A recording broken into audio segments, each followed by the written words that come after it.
Hey friends, welcome back to Bubbly Balloon Co. My name is Rachel, and in this video, we are answering one of your most asked questions. I know some of you have been waiting months for this video, but here it is. We're going to talk about pricing your creations for clients. Let's go. You guys, I don't even have anything planned out for what I'm going to be saying in this video. To be honest, there's so many criteria, so many factors that every time I went to write it down and make some bullet points, it was overwhelming. So I'm just honestly going to talk through a bunch of the different criteria and factors to be considered. I'm going to go over a couple different methods I know people use out there. And then I'm also going to share with you what I did to price my own services and kind of get to a point where I felt okay about that. So the two main ways that I see artists pricing their services are going to be either time and materials or an all-in price, usually done by foot. So if you go the route of time and materials, you're basically going to charge exactly whatever the supplies cost you, if that was $50, if that was $300, if that was $2,000, and then you're going to work out another fee on top of that for your services. Now, some people might want to do that as a flat rate. They might go, okay, this is going to be a 6-foot garland. I think $100 is fair. Whether that takes me 1 hour or 4 hours, I'm going to stay until the job is done. I'm going to make it my best, and I'll be happy if I take $100 out of this. Whereas others might want to charge by the hour. Now, in my experience, balloon jobs are a lot of times estimated and even paid up front, so you are going to have to get good at planning this out, seeing into the future, predicting how this is going to go, that kind of thing. But if you wanted to go the hourly rate, you might want to make $40 an hour or $100 an hour, whatever that number is for you, whatever's sustainable in your area and whatever, makes you happy and don't feel like you're ripping off your customers. That's probably the sweet spot, let's be honest. So then you might go, okay, that garland's gonna take me 2 hours of work.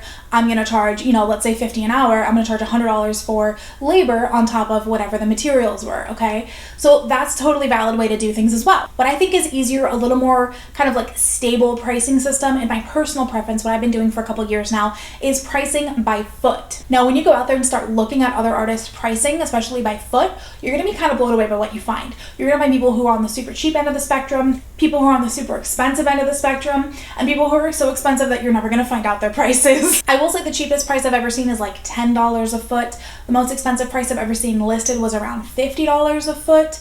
Obviously, there's a lot of differences between those. Largely, it's going to be skill and, clientele and everything like that, who they're appealing to and what their market is. But also, you're going to have the market itself. Are you in a huge metro? Or are you in a tiny rural town? What your area can sustain is going to be different. Honestly, the people that do those crazy parties out in LA and for the celebs and stuff, they probably charge even more, and I can't even fathom what it is. One thing to keep in mind when you price by foot is that is for a standard width garland. If you do, a garland that's maybe 15 feet like this, and then you make it thicker in several areas, maybe you give it a big old bustly booty there, that's extra footage for you, okay? So if you've got the single width garland and then you add on an extra chunk here, count up those feet, because that all goes into your price. So while there's a lot of factors to consider in setting a price per foot, here's how I got a good idea and how I first priced my services by foot. So what I did was go out and look at other artists who were kind of at a similar skill level as me. Their creations were what I was doing or what I wanted to be doing. I didn't have a huge jump to go to get there. I saw what they were pricing. I kind of worked out for myself how much supplies would go into a job of that size and scope, how much work would go into it, am I going to be happy with that? And honestly, I just looked at several other artists who were at my level or a little bit higher.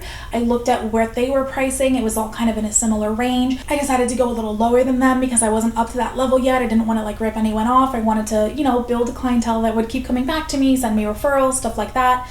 So I went a little bit below what they were doing, and I think my first price, I started at something like $15 per foot. Now, obviously, even having said that, there's going to be different levels of service that you can deliver yourself. Someone might want a super basic, simple garland, whereas another one might want a ton of accents and, chromes and orbs and all sorts of foils or flowers, other things that you can add on to make it nicer.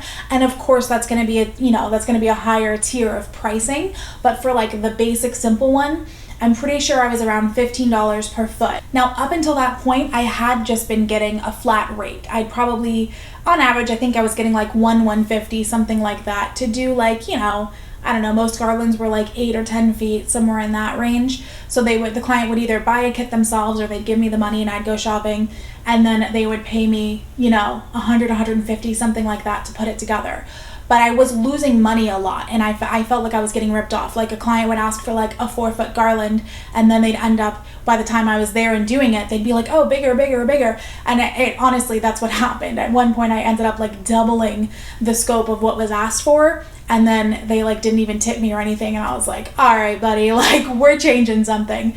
So that's what led me to go to the by foot sizing, and then I even came up with like a little, agreement with a little bit of, nice words in there that basically say, hey buddy, if you ask for more once we get there, you're gonna have to pay for it. Nicely. But yeah, that's what I've done since, and it's not steered me wrong once. Like it's been really smooth since then. So I'm very happy with the per foot pricing, but I will say that it takes a little bit of like research and digging to really find that sweet spot for you. So I would definitely recommend researching other balloon artists, preferably in your area, so you know what your market sustains. But if you can't find other artists in your area, or they don't have pricing listed, go look in other areas. Go look at like some other artists who you really like. Go look at their sites and see what prices they have listed. And if you're in the US, I'll give you a tip. They might have this in other countries as well, but I know like a lot of the artists I was liking were in Dallas. There's so many crazy good balloon artists in Dallas for some reason. And I would actually go and I, look at all their pricing, look at their work and go, okay, I feel, pretty comparable to these guys. I'm a step below these guys, this kind of thing, right? I would look at what their pricing was. I'd come up with a number that, whatever worked. And then I would actually pull up a tool online to compare the Dallas economy to the one in Tampa Bay where I was living. And I would actually look at, okay, this is, 3% more expensive or, 2% less expensive, whatever. I would compare it to whatever city I was looking at. I think some of the artists were in, I don't even remember, other states, other cities, but I would look at their economy versus my economy, my metro's economy. And I would kind of from there go, okay, they're only 5% more expensive than me. That's a comparable price. Or, hey, that economy is 50% more expensive. I'm going to have to tone that down to pull that off in my market. I hope all that made sense. That was my personal thought process when I was setting a per foot price for my business. Now that's all been like simple garland pricing. If you want to also, put up prices for like balloon walls or ceilings or, fancier stuff, it might take a little more math, a little more, research and digging. How many feet of garland are in a 6x8 balloon wall? A lot. Like a lot. And I would really work out for you what's going to be included with that service. Like I actually worked out a whole formula, and you guys know me, OCD over the top, like love spreadsheets and being organized and all that crap, but I worked out a whole freaking formula of per foot of garland, exactly how many chromes, how many confettis, how many orbs, how many marbles, like whatever other accent balloons I wanted to include. I worked out exactly how many were going to be in each foot, so I knew not only my price, my cost per foot of garland, but also what was going to come with it. So if they sent me a picture of something that was super unrealistic, that I would know, hey, that's going to be extra or whatever. Or reversely, if they had in mind they were getting something like super simple and bare bones, I could either go, oh, hey, actually, here's what my service includes, also includes chromes and orbs and foils and blah, blah, blah. Or if they really wanted something bare bones, and I could work it back and go, okay, is it still worth it to me? Do I want to do this job? If I cut out all these extras, my supply cost is lower, my labor is going to be lower. Is it still worth it? Am I still going to enjoy it and be proud of it? Do I want to do this? Yes or no? Side note, there's no tax advice in this video, so don't forget to consult your local like a business or tax consultant, whatever, to get that sorted out about what applies for your business and what doesn't, okay?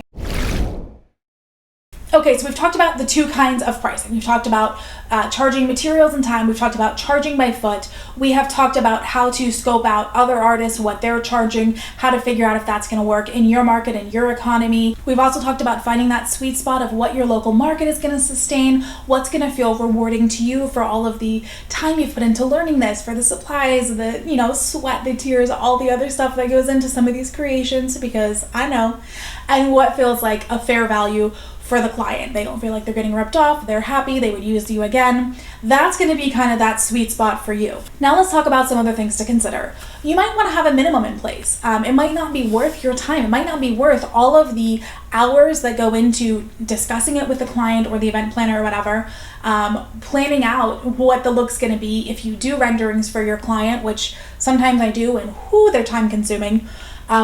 all of the work that goes into even before you ever touch a balloon is a lot. So maybe it's not worth it to you unless you're gonna make $200 or $400 or $1,000. Whatever that number is gonna be up to you. I would recommend not implementing a minimum until you're super busy and it's actually a problem and you're having to turn away jobs that you'd rather be keeping because you're already committed to a lower paying job, something like that. That's probably the right time to look at implementing a minimum. And then again, is it gonna be 200? Is it gonna be 500? Is it gonna be 1,000? That depends on, you, what you're being asked to do, what clients are reaching out to you for, and what you wanna do, what makes it really worth it for you. I know there's a lot of balloon artists out there just doing this as a side hustle, so maybe you don't mind, spending a couple hours on the weekend, getting a few extra $100, that's freaking great. But then I know there's some people who are like, parents who don't want to be away from their kids unless it's, really worth it financially. So these are all things to consider as you build your pricing structure. Some other factors to consider are going to be like, do you want to charge a delivery and installation fee if you have to go on site and set this up for the client? Do it. Do you want to offer like grab and go pickup options for the people who don't meet the minimums or who don't want to pay the delivery and install fee or, want to do it yourself or themselves, or you're already booked and they want a garland then anyway, you can make it the night before, they can come pick it up and install it themselves. That might also be worth it for you. If you opt for a delivery and installation fee, how far of a range does that cover? Do you want to go out further for an extra fee, or no, you want to only go within, 5 or 25 miles?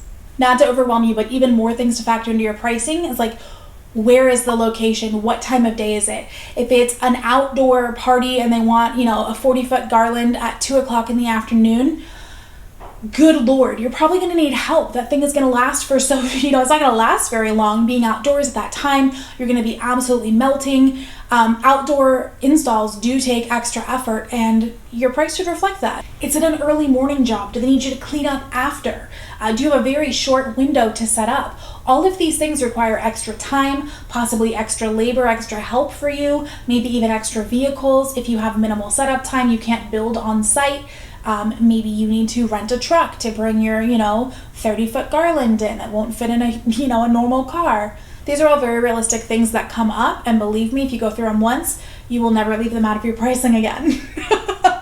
I'll be completely honest, there have been clients where I could tell within our first discussion they were going to need so much hand-holding, so much time going back and forth on colors, things like that. I absolutely adjusted my price to reflect the amount of time and energy that was going to go into that, and enough of a buffer that if I had to put even more into it, I wasn't going to resent the client or the job, that I was going to be happy to do it and do a really good job at it. So that's another factor that isn't exactly like a standard on your website. Okay, this is for pain in the ass clients, there's an extra $1,000. But if a client's going to be demanding that you put in days of planning with them, you better be getting paid for it. So that's why my prices on the website always say starting at. There's a little asterisk and it says starting at, because there are so many factors that go into it. What if they want custom colors? They want double stuffed colors. That's double your materials and not quite double your time, but it is a lot of extra effort on your part. Not only creating the custom color palette, which can be an adventure in itself, but then sourcing double the materials, obviously buying them, the shipping, whatever, all the hoopla that comes with it. Which I just want to say really fast, if you guys ever want ideas for custom colors, there are some really good groups on Facebook with very helpful people in there. I've joined a few myself and I've just had a blast, either just general balloon groups or specific to custom colors, things like that. People can be very helpful in helping determine palettes. If you have a picture, people can pipe in with what they think that combo is or share combos they've found. It's a really good asset. And a lot of times people in there will talk about pricing as well, so you can kind of get a feel for around the world, different locations, what people are charging and what's sustainable, whether it's by the foot, by the meter, time and material, whatever. I found this to be a really good resource. So you might want to work out for yourself how many balloons are going to go into a foot of garland or a meter of garland, however you want to do it. And then, how many specialties and chromes and whatever, you can work out the prices on all of these things for yourself. And then you can also kind of get an idea of the time and, all right, if I'm going to do a 10-foot garland, I know that's 15 foot of garland, $15 a foot, that's going to be $150. Plus, let's say I charge $50 for delivery and install. Okay, $200. This is going to be about 3 hours of my time. Am I okay with that? For example, on custom colors, double stuffed colors, whereas my single stuffed price started at $15 a foot, my double stuff started at like $23 or maybe even $25 a foot, something like that. As I've leveled up my game over the years and I've gotten better and better at this craft, my prices have obviously gone up accordingly. In the beginning, if you watched my Q&A video, my original Q&A video, you know that my first however many clients were basically free. The client would pay for the cost of the balloons, and that was pretty much it. And then they would spread the word, and it kind of spread like wildfire. And then I started getting paid like, $100 or something to put together a kit. And then from there, I started charging per foot, usually $15 a foot. So then most of my garlands were going to be like $250, $300 all in, something like that. So I started making a little more money at it. And then when my skills got even better, I was like, all right, now I'm charging more like $20 a foot. I also kind of pick brains of other people I know in the industry. What do they charge? If it's an event planner, what do they see the normal going rate is? One of the last big jobs I got, I did for $15 a foot because I really wanted it, and it wasn't going to be a lot of different sizes of balloons. It was going to be, pretty basic as far as skill goes. So I was okay with doing $15 a foot on it. And I ended up asking her after the fact, like, why did you guys choose me? What were other people charging? Blah, blah, blah. She said by far I was the cheapest. Everyone else I spoke to was either charging $20 a foot, $30 a foot, something like that. So I think that was the point where I was like, okay, we're going up to 20. This is silly. But at the same time, I have people who reach out and want jobs done, and then I give them the quote and they beg for a cheaper price. And you just got to find that point that makes it worth your while and still enjoyable for you, but that you can also get the kind of clientele you want with it. I'm at the point now where I'm pretty firm in my pricing. I'm definitely not the most expensive artist out there by far, but I'm also not the cheapest. But I think it's kind of a fair representation of what I'm capable of and what a lot of people are willing to pay, and I hope you find that same sweet spot too. So in summary, if you're just starting out, it might be good to start with like kits or even the client supplying the balloons, and you charge a flat fee for going ahead and making the creation out of them. Or maybe you want to go, the full nine and work out your per foot pricing, your per meter pricing, whatever you want to do on that. I do think it's the most clearly delineated pricing structure, and both the client and the artist are going to be pretty protected in that. You both know what you're in for. And if you do go the route of pricing per foot, don't forget to say starting at. Leave yourself that room to grow into. If what the client is asking for is above what you would normally do for that rate, leave yourself the room to elevate your price when the quote calls for it. And then I would still give quotes on a job by job basis. So prices starting at $20 a foot or $15 a foot or $10 a foot or $30 a foot, whatever you want to do. And then when they reach out and say, hey, I want a garland for my daughter's, quinceañera or sweet 16. Okay, great. Do you know what you're looking for? How big do you want it? How big is the space? Can you send me pictures of the space? Do you have anything in mind?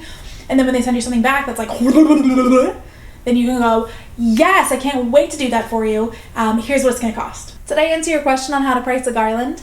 I don't know what kind of content you guys prefer. If you like seeing nothing but creations, if you want these occasional tips and tidbits from artist to artist, if this is something you guys like talking about, you want to hear more on it, I have more ideas. We can talk more about pricing. I can lay out some different maybe stages of a garland with different levels of accents, different levels of, complexity to the garland. We can talk about, time and what I would charge for each, if that's helpful. Just let me know in the comments below. Well, I hope you have a little more certainty on how to price your services after this video. But thanks for watching. Feel free to leave me a comment below, and I will see you in the next one.